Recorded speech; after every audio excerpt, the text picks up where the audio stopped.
Welcome to trending சமையல். நம்ம இன்றைக்கி ஒரு புது டிஷ்ஷோடு நம்ம ஸ்டார்ட் பண்ணலாங்களா? என்ன தெரியுங்களா, பொரி இருக்கு இல்லைங்களா, பொரியில் நம்ம வந்து பால்ஸ் செஞ்சுருக்கோம். அதாவது நான் இது அதாவது வடை செய்வாங்க, எல்லாம் செய்வாங்க. நம்ம பொரியில் ஒரு புது விதமான டிஷ் செஞ்சுருக்கோம். அது எப்படி செய்யலான்னு சொல்லிட்டு இப்போ நம்ம வீடியோக்குள்ளே போய் பார்க்கலாமா? வாங்க போகலாம். பேசலானுங்க. நம்ம இப்போ இந்த பொரியை வச்சு குழந்தைங்களுக்கு பிடிச்ச ஒரு ஸ்நாக்ஸ் செய்யலாங்களா? என்னென்னா, வெறும் இந்த பொரியை தான் எடுத்து வச்சுருக்கிறேன். இந்த பொரியை வச்சு நம்ம வந்து இதுக்கு தேவையான இந்த பொருளெல்லாம் நம்ம சேர்த்து ஒரு ஸ்நாக்ஸ் ஒன்று செய்யலாம். அது என்னன்னு சொல்லி இப்போ பார்க்கலாம். இப்போ ஒரு பவுல் எடுத்துக்கோங்க. இதில் 1 கப், இதில் வந்து 4 கப்பு பொரி எடுத்துக்க, பொரி ஆட் பண்ணிக்கோங்க. இதே மாதிரி 4 கப்பு பொரி ஆட் பண்ணிக்கலாம். இருங்க, இதேமாரி 4 கப்பு ஆட் பண்ணிக்கலாம். இப்போ 4 கப்பு பொரி எடுத்து நம்ம வச்சுருக்கோம் இல்லைங்களா, அதில் வந்து நம்ம தண்ணி ஊற்றிடுங்க. தண்ணி ஊற்றி அப்படியே நம்ம பிழிஞ்சு இன்னொரு பாத்திரத்தில் போடலாம். இது ஊரெல்லாம் வைக்க வேணாம் ஃப்ரெண்ட்ஸ். இப்போ பாருங்கள், இப்போ நம்ம வந்து ஊரெல்லாம் வைக்க வேணாம் ஃப்ரெண்ட்ஸ். இதை வந்து நம்ம அப்படியே இதை பாருங்க, நல்லா இல்லைன்னா உங்களுக்கு வடிகட்டி இருந்துச்சுன்னா வடிகட்டிக்கங்க. நல்லா இப்படி பிழிஞ்சிக்கங்க. பிழிஞ்சிட்டு அப்படியே ஒரு மிக்சிங் பவுல் இருக்குங்களா, அதில் போட்டுருங்க. இது எல்லாமே வந்து நம்ம வந்து இதில் வந்து அப்படியே கொஞ்சம் அப்படியே குறைப்பாக தான் நம்ம அரைக்கணும். ரொம்ப மையாக அரைக்க வேணாம் ஃப்ரெண்ட்ஸ். ஆனால் வந்து தண்ணியெல்லாம் ஊற்ற வேண்டாம், தண்ணி கொஞ்சம் கூட ஊற்ற வேண்டாம். நல்லா உங்களால் பலம் கொண்டு பிழிஞ்சிருங்க. இப்போ இதில் மிக்சி பவுலில் போட்டுட்டோம் பொரியை. இதில் வந்து 2 பச்சை மிளகாய் இதையும் போட்டு நம்ம அரைச்சிடலாம். தண்ணி விடாமல் அரைச்சிக்கலாம். இப்போ பாருங்கள், இதை பாருங்கள், இந்த மாதிரி நொரன்னு இருக்கணும், ரொம்ப வந்து அரையக்கூடாது. இப்போ நம்ம இன்னொரு பாத்திரத்துக்கு ட்ரான்ஸ்ஃபர் பண்ணிக்கலாம். இப்போ நம்ம இந்த பொரியில் வந்து சில இன்க்ரீடியன்ஸ் நம்ம சேர்த்துக்கலாங்க. இதில் வந்து நம்ம 1/2 கப்பு வந்து ரவை போட்டுக்கலாம். 1/2 கப்பு வந்து பச்சரிசி போட்டுக்கோங்க. 1/2 கப்பு தயிர் ஊற்றிக்குங்க. கொஞ்சம் ஆனியன் போட்டுக்கோங்க. கொஞ்சம் இஞ்சி போட்டுக்கோங்க. கொஞ்சம் கருவேப்பிலை போட்டுக்கோங்க. கொஞ்சம் கொத்தமல்லி போட்டுக்கோங்க. கொஞ்சம் சால்ட்டு போட்டுக்கலாம்.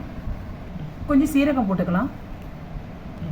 இதில் வந்து காரம் வந்து உங்களுக்கு போட்டிருக்குங்க. நான் வந்து பொரி அரைக்கும் போதே வந்து பச்சை மிளகா ஃப்ளேவர் நல்லா இருக்கும்னு சொல்லிட்டு நான் அரைச்சிருக்கேன். உங்களுக்கு அந்த ஃப்ளேவர் பிடிக்கலைன்னா நீங்கள் வந்து சில்லி தூள் ஆட் பண்ணி அதில் வந்து உங்களுக்கு தேவையான வந்து இது இன்க்ரீடியன்ஸை வந்து நம்ம வந்து கரம் மசாலா எல்லாம் சேர்த்துக்கலாம். நான் கொஞ்சம் கரம் மசாலா சேர்த்துக்கிறேன். ஆனால் பச்சை மிளகாலாம் நான் காரம்லாம் சேர்க்கல, ஆல்ரெடி நான் இதில் சேர்த்துருக்கிறேன். அதனால் இது போதும். இப்போ நம்ம எல்லாத்தையும் போட்டு பிசைஞ்சிக்கலாம் ஃப்ரெண்ட்ஸ். ஓகேங்க, இப்போ வந்து நம்ம வந்து கரெக்டாக நம்ம பிசைஞ்சிட்டோம். தண்ணியே ஊற்ற வேணாங்க. இதில் ஆல்ரெடி வந்து நம்ம தயிர் இருக்குது. தயிர் இல்லாமல் அது இல்லாமல் வந்து நம்ம வந்து இதுவே வந்து நம்ம பொரியே வந்து அது தண்ணி தான் இதாகும். அது மேலே நம்ம பிழிஞ்சு வச்சிடலாம். அதுலேயும் லைட்டாக தண்ணி இருக்கும். அதனால் தண்ணியெல்லாம் தேவையில்லை, தண்ணி தேவைப்படாது. அப்படியே நீங்கள் வச்சுட்டு ஒரு 5 நிமிஷம் அப்படியே ஊறட்டும் ஃப்ரெண்ட்ஸ். அதுக்கப்புறம் எடுத்து நம்ம தவாவில் எடுத்து போட்டுக்கலாம். 5 நிமிஷம் நம்ம ஊற வச்சதை வந்து நம்ம வந்து இப்படி வந்து நம்ம உருண்டையாக உருட்டிக்கலாம் ஃப்ரெண்ட்ஸ். அதாவது நீங்கள் உங்கள் இஷ்டத்துக்கு தகுந்த மாதிரி நீங்கள் வடையாக கூட தட்டிக்கலாம். எப்படி வேணா, எனக்கு வந்து குழந்தைங்க சாப்பிட்ற அளவுக்கு வந்து நான் பால்ஸ் மாதிரி நான் உருட்டிக்கிட்டேன். இதே மாதிரி உங்கள் சாய்ஸு, நீங்கள் எப்படி வேணால் உருட்டிக்கலாம். இப்போ நம்ம தவாயில் போட்டு நம்ம ஒன்று ஒன்றா எடுத்துடலாம். இப்போ நம்ம வந்து வானலில் எண்ணெய் காய வச்சுருக்கோங்க. நம்ம ஒரு பால்ஸாக போட்டுக்கலாம்.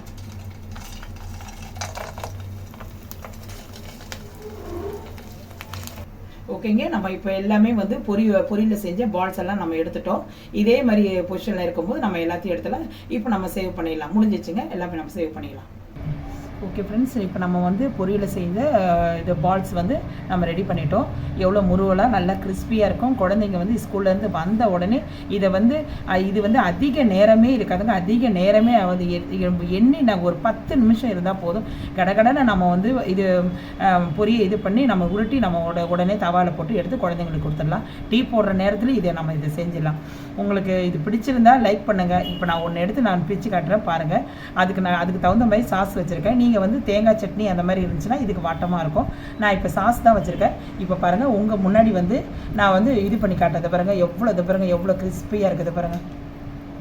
எவ்வளோ கிறிஸ்பியாக இருக்குது. அப்படியே இது சாஸை தொட்டு நீங்கள் அப்படியே சாப்பிடுங்க. அவ்வளோ டேஸ்ட்டாக இருக்கும் ஃப்ரெண்ட்ஸ். நீங்களும் இதை செய்து பாருங்கள்.